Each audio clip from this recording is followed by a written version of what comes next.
Hello friend, welcome back to new video. आइए जानते हैं उत्तर प्रदेश समेत देश और दुनिया की सिलेक्टेड काम की 25 महत्वपूर्ण बड़ी खबरें बस 10 मिनट में। दोस्तों, राशन कार्ड ई-केवाईसी को लेकर एक बड़ी खबर सामने आ गई है और वृद्धावस्था पेंशन खाते में आने लगा है। वृद्ध जनों को, विधवा महिलाओं को और दिव्यांगों को भी मिलेगा। आइए पूरा अपडेट आपको बताते हैं, इस वीडियो में आप अंत तक बने रहिएगा।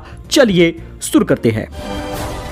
देखिए, बात करें पहले बड़ी खबर की तो राशन कार्ड में केवाईसी को लेकर आया है बड़ा अपडेट। अब प्रदेश से बाहर रह रहे लोगों को भी मिलेगी ये खास सुविधा। राशन कार्ड धारकों को खाद्य एवं उपभोक्ता संरक्षण विभाग की तरफ से बड़ी सुविधा दी गई है। ऐसे में अब प्रदेश से बाहर अगर कोई रह रहा है तो राशन कार्ड में केवाईसी करवाने के लिए उन्हें घर आने की जरूरत नहीं होगी। दोस्तों, अब आपको सुविधा मिल जाएगी। इसे लेकर पत्र जारी कर दिया गया है। राशन कार्ड में शामिल प्रत्येक सदस्य का ई-केवाईसी कराना है, लेकिन अगर आप बाहरी राज्य में रहते हैं तो आप वहां पर भी कोटे की दुकान पर जाकर कहीं पर भी ई-केवाईसी करा सकते हैं। निर्देश में कहा गया है कि राज्य के सभी राशन कार्डधारी राज्य के किसी भी जन वितरण प्रणाली की दुकान पर जाकर ई-पॉस मशीन से ई-केवाईसी करा सकते हैं, लेकिन किन राज्यों में सुविधा नहीं है। देखिए, यह सुविधा गुजरात, हिमाचल प्रदेश, झारखंड, कर्नाटक, ओडिशा, पुडुचेरी, तमिलनाडु, तेलंगाना, उत्तराखंड और उत्तर प्रदेश, पश्चिम बंगाल में नहीं मिलेगी। यानी कि इन राज्यों में सुविधा नहीं मिलेगी, तो आपको अपने यहाँ पर ही ई-केवाईसी कराना होगा। दोस्तों, दिल्ली में वाटर क्राइसिस है। इसी को लेकर जल के लिए अन्न छोड़ी थी आतिशी। अब तबीयत बिगड़ गई है, अस्पताल में इनको भर्ती कराया गया है। दिल्ली के लोगों के लिए हरियाणा से पानी का सही हिस्सा छोड़े जाने को लेकर अनशन पर बैठी आतिशी की तबीयत बिगड़ गई है। मंगलवार की सुबह अस्पताल ले जाया गया। अयोध्या का रामपथ थोड़ी सी ही बारिश नहीं झेल सका, जगह जगह पर गड्ढे हो गए, कई अन्य सड़कें भी धंस गई हैं। अयोध्या के विकास के मॉडल को बनाने की चाहत पहली ही बारिश में बह गई है। लगातार बात सुनने को आती थी कि अयोध्या का विकास हो रहा है, चौड़ीकरण हो रहा है, सड़कें बन रही हैं, मंदिर बन रहा है, लेकिन मंदिर में पानी चू रहा है, सड़क धंस जा रही है, जगह जगह पे गड्ढे हो जा रहे हैं। जनवरी में राम मंदिर के उद्घाटन और रामलला की प्राण प्रतिष्ठा से पहले ही बनकर तैयार रामपथ पहली ही बारिश में कई जगहों पर धंस गया। तो दोस्तों, अनंत और राधिका की शादी का कार्ड बाबा विश्वनाथ को चढ़ाने काशी पहुंची नीता अंबानी। 1.5 करोड़ रुपए भी दान किए हैं। मुकेश अंबानी की पत्नी नीता अंबानी अपने बेटे अनंत अंबानी की शादी का कार्ड बाबा भोलेनाथ विश्वनाथ को देने सोमवार की शाम वाराणसी पहुंची। कार्ड के साथ बाबा को 1.5 करोड़ रुपए चढ़ावा भी चढ़ाया है। वहीं ब्रिटानिया को लेकर टीएमसी और भाजपा आमने सामने आ गई है। ममता सरकार पर गंभीर आरोप लगे हैं। ब्रिटानिया का सबसे पुराना तारातल प्लांट जो बिस्कुट बनाने के लिए मशहूर था, इस प्लांट में अब ताला लग गया है। राज्य में विपक्षी पार्टी भाजपा ने इसका ठीकरा टीएमसी की कट मनी पॉलिसी पर फोड़ा है। तो लखनऊ में जन्म और मृत्यु प्रमाण पत्र बनाना बंद हो गया है। सीआरएस पोर्टल 10 दिन से बंद है, नहीं हो रहा काम। सर्वर अपडेट होने के बाद बनने लगेगा प्रमाण पत्र। फिलहाल 8 जोन में जन्म और मृत्यु प्रमाण पत्र नहीं बन रहा। इससे ग्रामीण और शहरी क्षेत्र में जन्म और मृत्यु के पंजीकरण में दिक्कत आ रही है। तो दोस्तों, वाराणसी में 12 जिलों के 11,514 युवा बनेंगे अग्निवीर। 4 से लेकर 21 अगस्त तक रणबांकुरे स्टेडियम में सेना भर्ती रैली होगी। दलालों की निगरानी करेगी टीम। लोकसभा चुनाव के बाद भारतीय सेना ने अग्निवीर सेना भर्ती रैली की तारीख और जगह तय कर दी है। वाराणसी जोन के 12 जिलों में भर्ती छावनी स्थित रणबांकुरे स्टेडियम वाराणसी में होगी। तो दोस्तों, मनीष मल्होत्रा के साथ बुनकरों से मिली नीता अंबानी। नीता की गोल्डन साड़ी तैयार है, राधिका के लिए खरीदेंगी बनारसी साड़ी। रिलायंस फाउंडेशन के चेयरमैन नीता अंबानी सोमवार को वाराणसी पहुंची और काशी विश्वनाथ मंदिर में दर्शन किए। इस बीच नीता अंबानी देर रात मशहूर फैशन डिजाइनर मनीष मल्होत्रा के साथ रामनगर के साहित्य नाका स्थित बुनकर विजय मौर्य के कारखाने पर पहुंची थी। हैंडलूम पर तैयार हो रही अपनी साड़ी को देखने पहुंच गई। साड़ी में लगने वाली मटेरियल के बारे में कारीगर से जानकारी ली है। नीता अंबानी और उनकी मां की गोल्डन साड़ी लगभग तैयार हो गई है। इसके साथ ही बुनकरों को लेकर बड़ा फैसला हो सकता है। दोस्तों, चांद के सबसे अंधेरे हिस्से से मिट्टी लाया चीन। ऐसा करने वाला पहला देश बना है। 2030 तक इंसानों को चांद पर भेजने का लक्ष्य रखा है। चीन का मून मिशन चांद की सतह से मिट्टी लेकर धरती पर पहुंच गया है। इसी के साथ वह पहला देश बन गया है जो चांद के अंधेरे हिस्से से सैंपल लाने में सफल हुआ है।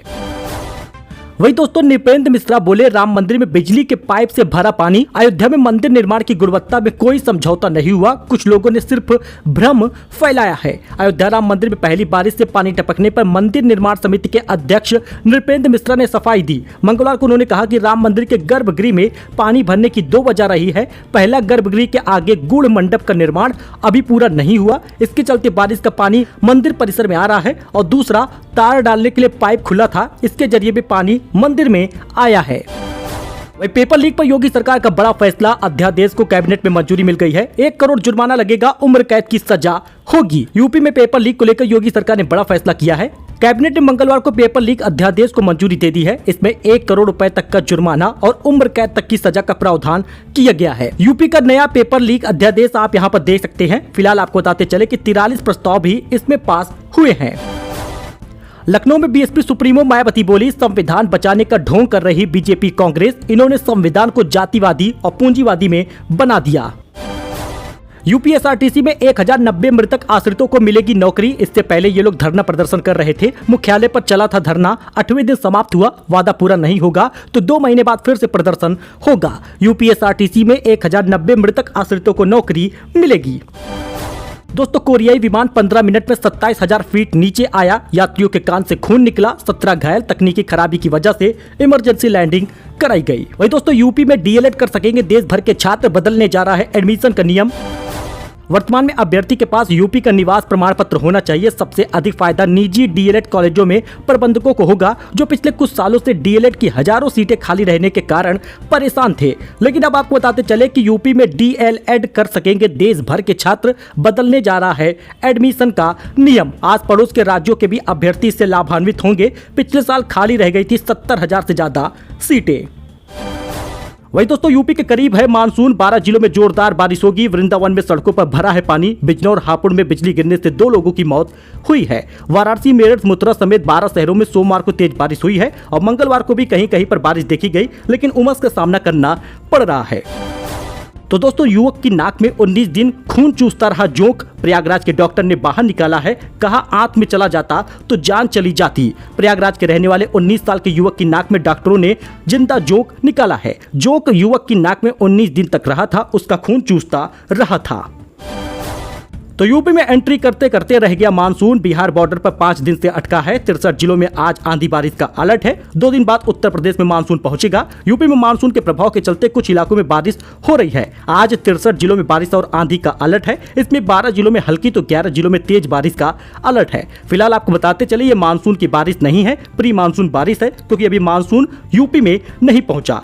देखिए, सोनभद्र के बॉर्डर पर अटका है मानसून, आप इसमें देख सकते हैं। फिलहाल आपको बताते चले कि इन 63 जिलों में आंधी बारिश का अलर्ट है। आप यहाँ पे अपने जिले का नाम देख सकते हैं, किस जिले से हैं कमेंट करिएगा, जिससे आपके जिले की जानकारी भी हम आपको दे सकें। वही मुख्य पुजारी बोले, राम मंदिर बारिश में टपकने लगा। वही टॉर्च की रोशनी में आरती हुई है। नृपेंद्र मिश्रा ने कहा कि शिखर खुला होने से ऐसा हो रहा है। अयोध्या के राम मंदिर के मुख्य पुजारी आचार्य सत्येंद्र दास ने सोमवार को बताया कि राम मंदिर की छतों से बारिश का पानी टपक रहा है। तो ममता बनर्जी गंगा और तीस्ता जल बंटवारे पर भारत और बांग्लादेश की बातचीत से नाराज हैं। पीएम को चिट्ठी लिखकर बोली, हमारे बिना पड़ोसी देश से ऐसी चर्चा मंजूर नहीं है। पश्चिम बंगाल सरकार ने भारत और बांग्लादेश के बीच गंगा और तीस्ता नदी के जल बंटवारे को लेकर बातचीत पर नाराजगी जताई है। उन्होंने आरोप लगाया कि केंद्र ने पड़ोसी देश के साथ बातचीत में राज्य सरकार को शामिल नहीं किया, जबकि बंगाल का बांग्लादेश के साथ भौगोलिक, सांस्कृतिक और आर्थिक रूप से बहुत करीबी रिश्ता है। तो दोस्तों, सुनीता विलियम 12 दिन से स्पेस में फंसी है। 13 जून को लौटना था। नासा ने स्पेसक्राफ्ट में खराबी बताकर चौथी बार वापसी टाली है। भारतीय मूल के एस्ट्रोनॉट सुनीता विलियम और बुच विलमोर को इंटरनेशनल स्पेस स्टेशन से पृथ्वी पर वापसी एक बार फिर से टल गई है। 12 दिन से स्पेस में फंसे हैं। तो 1 जुलाई से महंगा हो जाएगा हीरो की गाड़ियां। कंपनी ने 1500 रुपए तक दाम बढ़ा दिए हैं। 1 साल में 93% चढ़ गया है शेयर। दोस्तों, अगले महीने की शुरुआत 1 जुलाई से कई सारी चीजें महंगी होंगी, लेकिन फिलहाल हीरो मोटोकॉर्प की गाड़ियां महंगी हो जाएंगी। वही रिलायंस की भी कुछ चीजें महंगी होने वाली है। कंपनी ने कुछ चुनिंदा वाहनों की एक्स शोरूम कीमतों को 1500 रुपए तक बढ़ाने का ऐलान कर दिया है।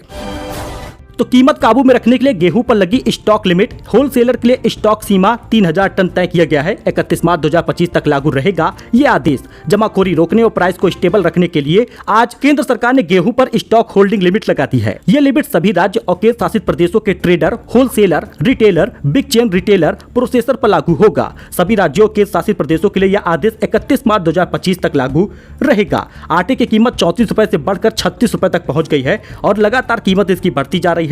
होलसेलर के लिए स्टॉक सीमा 3000 टन रहेगा। मीडिया रिपोर्टों के मद्देनजर लगाई गई है स्टॉक सीमा। वही दोस्तों, बीजेपी में भीतर घात है बहाना, योगी की कुर्सी है निशाना। पत्रकार बोले, सीएम को साफ करने का बन रहा है प्लान। बीजेपी यूपी में मिली हार की समीक्षा कर रही है। इस संबंध में एक रिपोर्ट भी जारी हो गया है। हार की वजह बताई गई है, लेकिन दोस्तों ये तो भीतर घात एक बहाना है। योगी को इस बार उत्तर प्रदेश से हटाना खुद का बीजेपी का एक बड़ा प्लान बन गया है।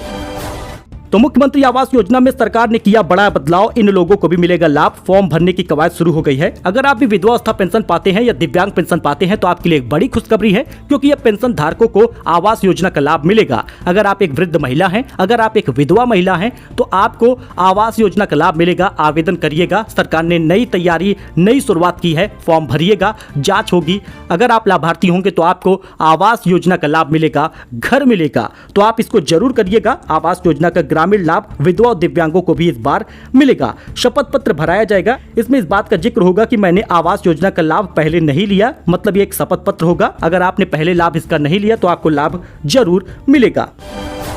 वही पेंशन योजना को लेकर बड़ा अपडेट आ गया है। वृद्धावस्था पेंशन सभी के खाते में पहुंचने लगी है। हालांकि बहुत सारे लोग लगातार कमेंट कर रहे हैं कि मेरे पास पेंशन नहीं आई। तो अगर आपको पेंशन नहीं मिली तो जिस अकाउंट में आपका केवाईसी हुआ है, आधार लिंक है, उसी खाते में पैसा आएगा। तो आप उसको चेक जरूर करिएगा, क्योंकि सोमवार को लाखों लोगों की पेंशन आ गई है, वृद्ध लोगों की। तो ऐसे में मंगलवार और बुधवार को भी बहुत सारे लोगों को पेंशन आने की बात सामने आई है। दोस्तों, दिव्यांगों का पेंशन भी बस आने वाला है, 2-3 दिनों की बात है, खाते में आ जाएगा। पीएफएमएस में दिखाने लगा है। तो आप कौन सी पेंशन पाते हैं कमेंट करिएगा, किस जिले से हैं कमेंट करिएगा, जिससे आपको उसके लाभ के बारे में दोस्तों हम बता सके। फिलहाल के लिए इतना ही। आई होप कि आपको ये जानकारी पसंद आई होगी। मिलते हैं एक नए अपडेट में एक नई जानकारी के साथ। धन्यवाद।